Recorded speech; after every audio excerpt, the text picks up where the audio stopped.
நமக்குள்ள வர ஆரம்பிக்கும். அவனுடைய எல்லையில் இருக்கும்போது அவனுடைய எண்ணங்கள் தான், அவனுடைய சிந்தனை தான் நமக்கு வர ஆரம்பிக்கும். ஒரு சீரியல் கதை பார்க்கிற சீரியல் இருக்கிறது நமக்குள்ள ஓட ஆரம்பிக்கிறது போல பிசாசு ஒரு வேலை போட்டானாக்கா அந்த சிந்தனை, அந்த புத்தி, அந்த எண்ணம் தான் வர ஆரம்பிக்கும் நமக்குள்ள.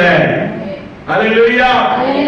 பையன் அந்த வேலை போட்டானாக்கா, ஒரு பையனை சுத்தில பிசாசு வேலை போட்டானாக்கா அவனுடைய நினைவெல்லாம் எங்க தான் இருக்கும்? செல்போன்ல தான் இருக்கும். அவனுடைய எண்ணமெல்லாம் எங்க தான் இருக்கும்? ஒரு பெண் மேல தான் இருக்கும். அவனுடைய எண்ணமெல்லாம் எங்க இருக்கும்? போதை பழக்கத்தில் தான் இருக்கும். அவனுடைய எண்ணமெல்லாம் எங்க இருக்கும்? தவறான வழியில் போவதற்கு தான் இருக்கும்.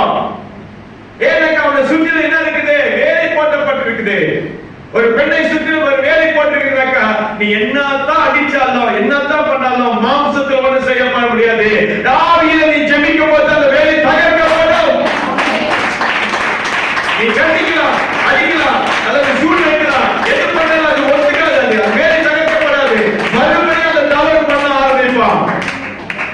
அது எதனால போய் அது தகர்க்கப்பட முடியாத வேலை? ஜெபம், அபிஷேகம், தேவ சமூகத்தில் உபவாசம். இந்த ஜெபம்